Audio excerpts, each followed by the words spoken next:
Hi friends, അപ്പോൾ എല്ലാവർക്കും പുതിയൊരു വീഡിയോയിലോട്ട് സ്വാഗതം. നമ്മളിന്നിവിടെ ഉണ്ടാക്കാൻ പോകുന്നത് മത്തൻ എരിശ്ശേരിയാണ്. അപ്പോൾ നമുക്കത് എങ്ങനെ ഉണ്ടാക്കുക എന്ന് നോക്കാം. അപ്പോൾ നമുക്ക് ആദ്യം തന്നെ ഇത് അടുപ്പിലോട്ട് വെച്ച് മത്തൻ വേവാൻ ആവശ്യമുള്ള വെള്ളം ഒഴിച്ചു കൊടുക്കാം. ഇത് നന്നായി പഴുത്ത മത്തനാണ്.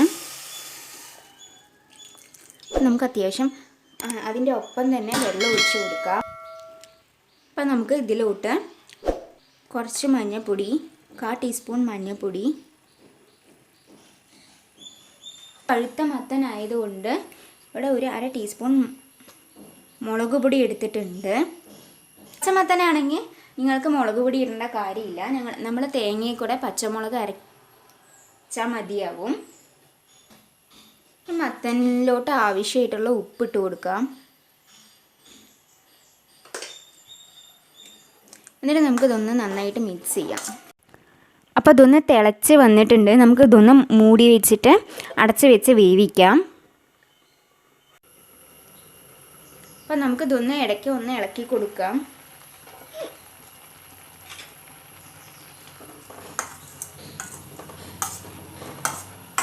ഇത് പെട്ടെന്ന് തന്നെ വെന്ത് കിട്ടും.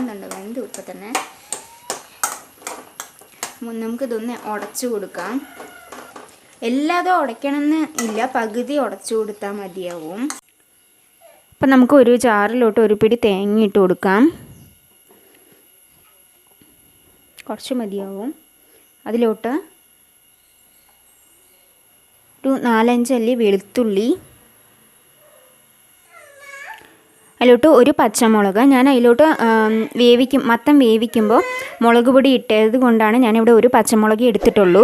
നിങ്ങൾ എരിവിനനുസരിച്ചിട്ട്, പച്ചമത്തനാണെങ്കിൽ നിങ്ങൾക്ക് എരിവിനനുസരിച്ചിട്ട് പച്ചമുളക് എടുക്കാവുന്നതാണ്. ഓക്കെ, അതിലോട്ട് നമുക്ക് കുറച്ച് ജീരകം ഇട്ട് കൊടുക്കാം. ഇട്ട് ആവശ്യത്തിന് വെള്ളം ഒഴിച്ചിട്ട് നന്നായിട്ട് ഒന്ന് അരച്ചെടുത്തിട്ട് വരാം. അപ്പം നമുക്ക് നന്നായി തിളച്ച് വെന്ത് വന്ന മത്തനിലോട്ട് നമ്മൾ അരച്ച തേങ്ങ ഒഴിച്ചു കൊടുക്കാം. അപ്പം നമുക്ക് ജാറിലോട്ട് കുറച്ച് വെള്ളം ഒഴിച്ചിട്ട് അതിൻ്റെ ബാക്കിയും കൂടെ ഒഴിച്ചു കൊടുക്കാം. ഓക്കെ, എന്നിട്ട് നമുക്ക് നന്നായിട്ടൊന്ന് ഇളക്കി കൊടുക്കാം. ഈ തേങ്ങയൊക്കെ നന്നായിട്ടൊന്ന് തിളച്ച് വരട്ടെ. അതിൻ്റെ ആ ഒരു റോസ് സ്മെല്ലൊക്കെ ഒന്ന് പോണ വരെ നമുക്ക് നന്നായിട്ടൊന്ന് തിളപ്പിച്ചെടുക്കാം. അപ്പോഴേക്ക് നമുക്ക് ഇതിൻ്റെ താളിക്കൽ പരിപാടി നടത്താം. അപ്പോൾ അത് നന്നായിട്ടൊന്ന് തിളയ്ക്കട്ടെ കേട്ടോ. അപ്പോൾ ആദ്യം തന്നെ നമ്മുടെ താളിക്കാൻ വേണ്ടിയിട്ട് ചട്ടി വയ്ക്കുക. ചൂടായതിന് ശേഷം നമുക്ക് എണ്ണ ഒഴിച്ച് കൊടുക്കാം.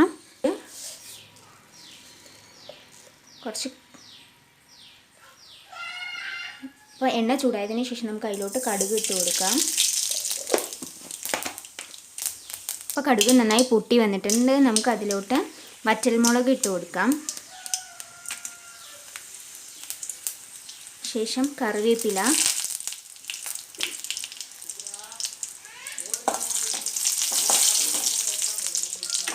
കയ്യിലോട്ട് കുറച്ച് തേങ്ങ. നമ്മളിത് തേങ്ങ വഴറ്റണയിലാണ് നമ്മുടെ എരിശ്ശേരിൻ്റെതുള്ളത്. ഓക്കെ, അപ്പോൾ അത് നന്നായിട്ട് നമുക്ക് ഒരു റെഡ് ആവണ വരെ നമുക്ക് നന്നായിട്ട് വഴറ്റിയെടുക്കാം. ആ ഒരു റെഡ് ആകുമ്പോൾ തന്നെ അതിൻ്റെ ആ ഒരു സ്മെല്ല് നമുക്ക് എരിശ്ശേരിൻ്റെ മണം വരാൻ പറ്റും. അപ്പോൾ അതുവരെ നന്നായിട്ടൊന്ന് ഇളക്കിയെടുക്കണം. സിമ്മിൽ വെച്ചിട്ട് തന്നെ ഇളക്കിയെടുക്കുക, അല്ലെങ്കിൽ അടിപിടിക്കും. തേങ്ങ വേഗം അടിപിടിക്കാൻ സാധ്യതയുണ്ട്.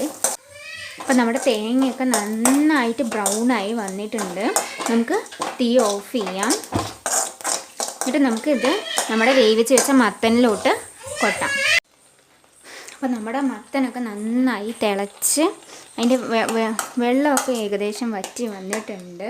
ഇനിയിപ്പോൾ നിങ്ങൾക്ക് ഇത്തിരി ഗ്രേവി ആയിട്ടാണ് വേണമെന്നുണ്ടെങ്കിൽ നിങ്ങൾക്ക് വെള്ളം ഒഴിച്ച് കൊടുക്കാം. ഓക്കെ, എന്നിട്ട് നമുക്ക് നമ്മുടെ വറുത്ത് വെച്ച തേങ്ങ താളിക്കൽ കൂട്ട് അതിലേക്ക് ഇട്ട് കൊടുക്കാം. അപ്പോൾ നമ്മുടെ താളിക്കൽ കൂട്ടൊക്കെ ഇട്ടിട്ട് ഒന്ന് ഇളക്കി കൊടുത്തിട്ടുണ്ട്. അപ്പോൾ നമ്മൾ പ്രത്യേകം ശ്രദ്ധിക്കേണ്ടത് തേങ്ങ വഴറ്റുമ്പോഴാണ്. നമ്മൾ താളിക്കുമ്പോൾ തേങ്ങ വഴറ്റുമ്പോൾ അത് നന്നായിട്ട് ബ്രൗൺ ആവണ വരെ തന്നെ നമ്മൾ വഴറ്റണം. ഓക്കെ, അല്ലെങ്കിൽ അതിൻ്റെ ആ ഒരു എരിശ്ശേരിൻ്റെ മണവും ടേസ്റ്റും നമുക്ക് കിട്ടില്ല. അപ്പോൾ നമ്മുടെ എരിശ്ശേരി ഇവിടെ റെഡി ആയിട്ടുണ്ട്. എല്ലാവരും ഒന്ന് ട്രൈ ചെയ്ത് നോക്കണം. വളരെ എളുപ്പമാണ്. അപ്പോൾ നമ്മുടെ വീഡിയോ ഇഷ്ടപ്പെട്ടെങ്കിൽ ലൈക്ക് ചെയ്യുക, സബ്സ്ക്രൈബ് ചെയ്യുക, നിങ്ങളുടെ അഭിപ്രായങ്ങൾ കമൻറ്റ് ചെയ്യുക.